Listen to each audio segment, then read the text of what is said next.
into it. Excuse the dust, but this is a plant. So this is my smart plant. Let's see what we got. This is a water pump, right? This water pump is going into this plant. This water pump is powered by this breadboard, which is being triggered by this relay, which is connected to this Raspberry Pi. Yes, here we have it. It's a Raspberry Pi. Y'all don't know what a Raspberry Pi is. That's, nice little $35 computer. We do a lot of stuff.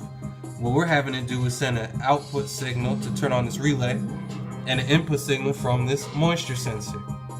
Now, what these two lights mean is that the moisture sensor, it means that this plant is moist. I'm sorry. I had a little, brain fart, but let's get to it.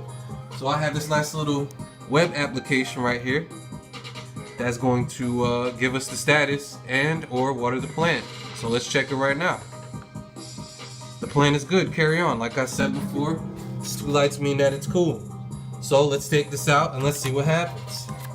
So we're gonna take that out and I'm going to now press the button. Oh, there we go. We got action. We got action. We got some action. The plant got watered.